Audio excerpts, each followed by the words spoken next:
यहाँ पर देखोगे तो 44,500 का जो लेवल है, ये लेवल हमारे लिए प्राइस एक्शन के हिसाब से एक इंपॉर्टेंट रेजिस्टेंस लेवल निकल करके आ रहा है, क्योंकि मार्केट ने इसको मल्टीपल बार टेस्ट किया हुआ था, तो एक इंपॉर्टेंट रेजिस्टेंस हो गया। प्लस अगर आप ओपन इंटरेस्ट के डेटा को देखते हैं तो 44,500 का जो लेवल है, इस लेवल के ऊपर पुट की साइड में one of the highest open interest बन चुका है। तो ये हमें इंडिकेट करता है कि आने वाले समय में ये जो लेवल है एज ए सपोर्ट की तरह काम करेगा। तो कल के दिन मार्केट अगर इस लेवल के करीब हम लोगों को कहीं पे मिलता है तो यहाँ से एक बाउंस बैक का ट्रेड हम लोगों को देखने को मिलेगा। उस केस में हम लोग 44,500 का जो कॉल है उसको यहाँ पर बाय कर सकते हैं। इसको बाय करने के बाद हमारा जो टारगेट पहला निकल करके आ रहा है, यहाँ पे प्रीवियस डे का जो ओपनिंग प्राइस है ये हमारा पहला टारगेट रहेगा, और नेक्स्ट टारगेट जो रहेगा हमारा जो क्लोजिंग प्राइस निकल करके आ रहा है वो हमारा नेक्स्ट टारगेट रहेगा।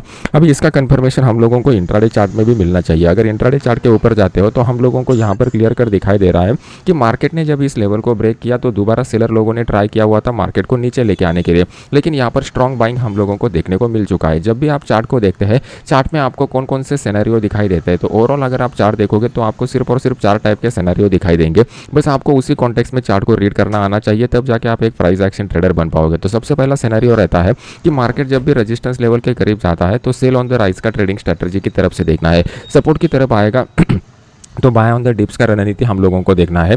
और अगर आप ब्रेकआउट ट्रेड लेते हो तो ब्रेकआउट ट्रेड में रेजिस्टेंस ब्रेक होता है या सपोर्ट ब्रेक होता है अपसाइड की तरफ या डाउन साइड की तरफ, बस यही आपको देखना है। यहाँ पर हम लोगों को जो लेवल रेजिस्टेंस की तरह काम कर रहा था, इनिशियली यहाँ पर सेलर लोग एक्टिव होकर मार्केट को नीचे गिराने की कोशिश कर रहे थे, लेकिन यहाँ पर बाइंग फोर्स इतना स्ट्रॉन्ग आ गया कि सेलर लोगों ने ट्राई भी किया ये पहले वाले कैंडल में, लेकिन वो फेल हो गए। और जैसे वो लोग फेल हो गए, मोस्ट ऑफ द लोगों का स्टॉप लॉस इस लेवल के ऊपर का था, तो यहाँ पे स्टॉप लॉस ट्रिगर होने के बाद एक अपसाइड का मोमेंटम हम लोगों को दिखाई दिया हुआ है। तो ये हमें क्या इंडिकेट करता है कि आने वाले समय में मार्केट अगर नीचे आता है तो यहाँ पर जो लोगों ने बाय के पोजीशन मंथली एक्सपायरी में होल्ड करके रखे रहेंगे, वो लोग दोबारा यहाँ पर एक्टिव हो जाएंगे, और उनके एक्टिविटी की वजह से हम लोगों को बाय ऑन द डिप्स का एक ट्रेड यहाँ पर देखने को मिल सकता है। अगर यहाँ पर इंट्राडे का चार्ट का एनालिसिस करेंगे तो इंट्राडे चार्ट में भी हम लोगों को एक रेजिस्टेंस लेवल मिल रहा है। इस रेजिस्टेंस लेवल के यहाँ पे कहीं पे फ्लैट मार्केट ओपन होता है और अपसाइड की तरफ मार्केट ब्रेक करता है, तो 44,700 का यहाँ पर हम लोग कॉल बाय कर सकते हैं। 44,700 का कॉल बाय करने के बाद हमारा जो स्टॉप लॉस निकल के आएगा, यहाँ पर जो भी स्विंग लो बना हुआ है हम लोग उसको स्टॉप लॉस की तरह कंसिडर करेंगे, और ऊपर के साइड में स्टॉप लॉस को हम लोग ट्रेल करके जाएंगे, और मिनिमम 1:2 के रिस्क रिवॉर्ड रेशो के लिए हम लोग इसको होल्ड करके रख सकते हैं, क्योंकि ओवरऑल जो ट्रेंड बन रहा है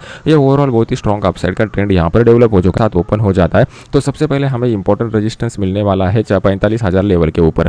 क्यों मिलने वाला है? क्योंकि अगर आप ओपन इंटरेस्ट का डेटा देखोगे तो यहाँ पर कॉल की साइड में हाईएस्ट ओपन इंटरेस्ट बैठा हुआ है, तो ये लोग क्या करेंगे, इस लेवल के करीब मार्केट आने के बाद मार्केट में हल्का सा प्रॉफिट बुकिंग दे देंगे। अभी जो लोगों को in against the direction trade लेना है, मतलब मान लो कि ट्रेंड जो है वो ट्रेंड अपसाइड का चल रहा है, लेकिन अपसाइड के ट्रेंड में भी क्या होता है, मार्केट एक इंपल्सिव वेव दिखाता है जो स्ट्रॉन्ग अपसाइड की तरफ जाता है, और फिर उसके बाद क्या होता है, मार्केट एक धीरे धीरे करेक्शन में नीचे आता है। तो ये जो करेक्टिव वेव रहता है इसमें ऑप्शन बाइंग के लिए ज़्यादा अपॉर्चुनिटी नहीं रहता, लेकिन जो लोग ऑप्शन सेलर करके टाइम डिके का बेनिफिट लेना चाहते हो उनके लिए यहाँ पे एक छोटा सा प्रॉफिट बुकिंग आ जाएगा। तो ये प्रॉफिट बुकिंग में वहाँ पर वो ट्रेड ले सकते हैं। मैं पर्सनली इस ट्रेड को लेना पसंद नहीं करूँगा। मैं उससे बेटर वे क्या करूँगा, यहाँ पर मैं वेट एंड वॉच की मोड में रहूँगा, और वेट एंड वॉच की मोड में देखूंगा कि मार्केट यहाँ पर कितना टाइम स्पेंड करता है। मार्केट यहाँ पर अगर ज़्यादा टाइम स्पेंड करता है तो फिर हम लोगों को ब्रेकआउट का ट्रेड देखने को मिल सकता है। लेकिन मार्केट मान लो कि यहाँ पर टाइम स्पेंड नहीं करता और यहाँ पर हम लोगों को दिखाई देता है कि यहाँ पर बायर लोग एग्जॉस्ट हो गए हैं, तो फिर हम लोग यहाँ पर सेल के ट्रेड के लिए जा सकते हैं, लेकिन उसके लिए यहाँ पर एक प्राइस एक्शन बनना पड़ेगा। तो अगर प्राइस एक्शन बन जाता है तो उस केस में हम लोग 45,000 का जो पुट है वो 45,000 के पुट को यहाँ पर बाय कर सकते हैं।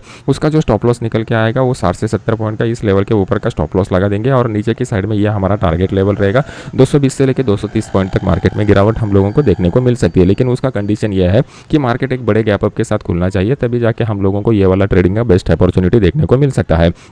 मार्केट इमीडिएटली फिलहाल के लिए इमीडिएट कोई भी सेल का लेवल नहीं दिखाई दे रहा है। मार्केट ने एक अपसाइड का ट्रेंड लाइन बना दिया है, और मैंने आपको एक कंसेप्ट सिखाया हुआ था कि जब भी हम लोग ट्रेंड लाइन के बारे में देखते हैं तो ट्रेंड लाइन अगर 45 डिग्री के करीब रहता है, मतलब ये अगर हम लोग एक्स एक्सिस पकड़ते हैं, ये वाई एक्सिस पकड़ते हैं, और यहाँ पे एंगल अगर 45 डिग्री का रहता है, तो वो जो ट्रेंड है वो थोड़ा लॉन्ग टाइम के लिए चलता है। मतलब हम लोग एक्सपेक्ट कर सकते हैं कि मार्केट ये ट्रेंड को थोड़ा ज़्यादा टाइम के लिए कंटिन्यू रख सकता है। लेकिन अगर ये ट्रेंड लाइन मार्केट में ब्रेक होता है तो फिर हम लोग सेल के ट्रेड को ले सकते हैं, क्योंकि फिर इसमें हमारा प्रोबेबिलिटी जो है, मतलब हमारा जो सक्सेस रेट है वो सक्सेस रेट अच्छा रहेगा, और रिस्क रिवॉर्ड रेशो भी हम लोगों को अच्छा देखने को मिलेगा। एक प्रोफेशनल ट्रेडर बनना चाहते हो तो सबसे पहले आपको क्या देखना पड़ेगा, सबसे पहले आपको देखना पड़ेगा कि मार्केट का सेंटीमेंट क्या कर रहा है। उस सेकंड पॉइंट आपको देखना है कि मार्केट में फोर्स कितना बना हुआ है। अभी सेंटीमेंट कैसे आइडेंटिफाई करते हैं, तो सेंटीमेंट आइडेंटिफाई करने का सिंपल टेक्निक है कि आप एक सिंगल कैंडल को स्टडी करो। अगर इस कैंडल को हम लोग स्टडी करते हैं तो कौन कौन से पॉइंट दिखाई दे रहे हैं। पहला पॉइंट हम लोगों को मिल रहा है कि कैंडल का जो क्लोज हम लोगों को मिल रहा है वो डे हाई के करीब मिल रहा है, मतलब मार्केट जो है वो एक पॉजिटिव सेंटीमेंट के साथ क्लोज हो चुका है। सेकंड पॉइंट हम लोगों को क्या दिखाई दे रहा है कि मार्केट ने एक इंपॉर्टेंट ट्रेंड लाइन को ब्रेक किया हुआ है। जब इस तरीके का कोई भी ब्रेकआउट हम लोगों को देखने को मिलता है तो ब्रेकआउट के बाद जनरली मार्केट 1-2 दिन के लिए उसी मोमेंटम को कंटिन्यू रखता है। अभी नेक्स्ट पॉइंट हम लोगों को क्या दिखाई दे रहा है कि मार्केट का फोर्स कितना है। फोर्स हमें कहाँ से पता चलेगा? ओपन इंटरेस्ट के डेटा से पता चलेगा प्लस वॉल्यूम से पता चलेगा। अगर फिलहाल के लिए मार्केट क्लियर कर दिखाई दे रहा है कि अपसाइड का मोमेंटम बना हुआ है, तो जब भी मार्केट में अपसाइड का मोमेंटम बना रहता है तो इंट्राडे में रेजिस्टेंस का लेवल ब्रेक होने पर हम लोग ट्रेड लेते हैं, या फिर मार्केट जब सपोर्ट लेवल पर आता है तो यहाँ पर बाय ऑन द डिप्स का रणनीति अपना लेते हैं। तो अभी यहाँ पर इंट्राडे में फिलहाल के लिए कोई भी रेजिस्टेंस लेवल नहीं बना हुआ है, तो हम लोगों को वेट एंड वॉच की मोड में रहना पड़ेगा। लेकिन सपोर्ट का लेवल हम लोग कैसे आइडेंटिफाई करेंगे? तो सपोर्ट का लेवल अगर आपको आइडेंटिफाई करना है तो वहाँ पर हम लोगों को इंट्राडे चार्ट के ऊपर जाना पड़ेगा। इंट्राडे चार्ट में जहाँ पर सपोर्ट का लेवल मिलेगा वहाँ पर हम लोग ट्रेड करने की कोशिश करेंगे।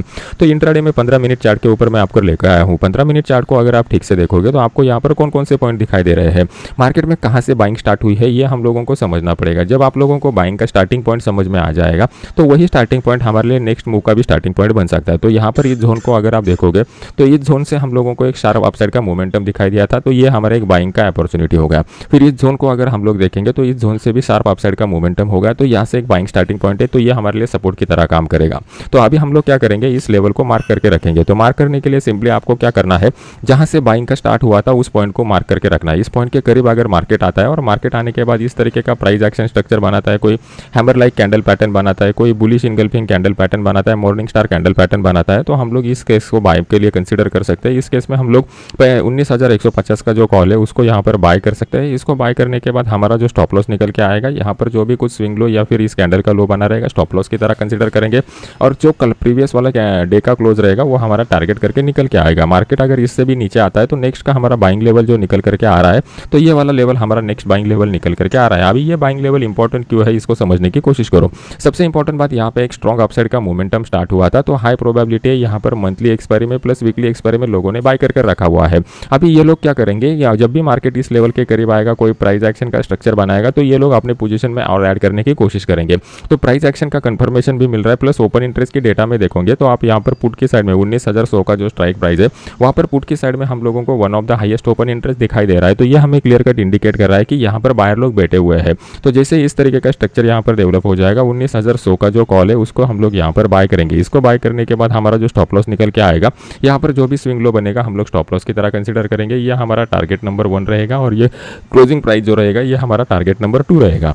ये हो गया इंट्राडे में किस तरीके का अपॉर्चुनिटी हम लोगों को मिल सकता है उसके बारे में। अभी मान लो कि मार्केट जो है वो हिस्टोरिक हाई के ऊपर चल रहा है, मतलब अनचार्टेड टेरिटोरी में चल रहा है। तो ऊपर की साइड में मार्केट अगर गैप अप के साथ ओपन होता है ग्लोबल मार्केट की वजह से, तो हम लोगों को किस तरीके से ट्रेड करना है। सबसे इंपॉर्टेंट बात, यहाँ पर अगर आप गैप अप देखोगे तो ये रनिंग गैप अप रहेगा। गैप अप के मैंने बहुत सारे टाइप आपको ऑलरेडी सिखा दिया है यूट्यूब के ऊपर, मेरे वीडियो में जाके आप इसको सीख सकते हो। तो उसमें ब्रेकआवे गैप रहता है, ब्रेकआउट गैप रहता है, क्या उसके ऊपर डिपेंड रहता है कि किस तरीके का हम लोगों को एनालिसिस करना है। अगर मार्केट एक बड़े गैप अप के साथ खुलता है तो ऊपर के साइड में हम लोगों को प्रॉफिट बुकिंग एक्सपेक्टेड है, क्योंकि पिछले 3-4 दिनों से मार्केट जो है वो कंटिन्यूसली अपसाइड का मोमेंटम दिखा रहा है, सीरीज ऑफ हायर हाइज लगा रहा है, सीरीज ऑफ हायर लोज लगा रहा है, सीरीज ऑफ हायर क्लोज लगा रहा है। तो इसकी वजह से क्या हो जाएगा, गैप अप के बाद मार्केट में हल्का सा नीचे की साइड का मोमेंटम आ जाएगा। अभी नीचे की साइड का अगर मोमेंटम आता है तो पहला मार्केट कहाँ पे रुकने की प्रोबेबिलिटी है, ये जो 19,200 का लेवल बन चुका है यहाँ पर मार्केट रुकने की प्रोबेबिलिटी है। क्यों यहाँ पर मार्केट रुक सकता है, क्योंकि ये जो है वो प्रीवियस डे का हाई बन चुका है। तो जिन्होंने भी यहाँ पर बाइंग के पोजीशन बनाए रहेंगे या फिर जो लोगों ने अपॉर्चुनिटी यहाँ पर मिस किया रहेगा, हाई प्रोबेबिलिटी है कि यहाँ पर वो लोग बाय का ऑर्डर पंच कर सकते हैं। इसकी वजह से ये जो है एक इंपॉर्टेंट सपोर्ट की तरह काम करेगा। तो यहाँ पर अगर मार्केट आता है तो इस लेवल के ऊपर प्राइस एक्शन को हम लोग देखेंगे, और प्राइस एक्शन देखने के बाद अगर अच्छा अपॉर्चुनिटी मिलता है तो यहाँ पर 19,200 का जो कॉल है उसको यहाँ पर बाय करेंगे। इसको बाय करने के बाद हमारा जो स्टॉप लॉस निकल के आएगा, यहाँ पर जो भी कुछ स्विंग लो बनाएगा स्टॉप लॉस की तरह कंसीडर करेंगे। और यहाँ पर जो ओपनिंग प्राइस हम लोगों को दिखाई दे रहा है वो ओपनिंग प्राइस हमारा जो पहला टारगेट निकल करके आ रहा है, इस टारगेट तक हम लोग मार्केट को लेके जा सकते हैं। मार्केट में सेलिंग का अपॉर्चुनिटी अगर बनना है तो उसके लिए मार्केट को यहाँ पर एक प्राइस एक्शन बनना पड़ेगा। हम लोगों को क्लियर कर देखना चाहिए कि बायर और सेलर जो है वो किस तरीके से बिहेव कर रहे हैं। अगर ऊपर की साइड में मार्केट कंटिन्यूस जाता है और बायर लोग यहाँ पर एग्जॉस्ट हो जाते हैं, तभी हम लोगों को सेलिंग का अपॉर्चुनिटी देखने को मिल सकता है।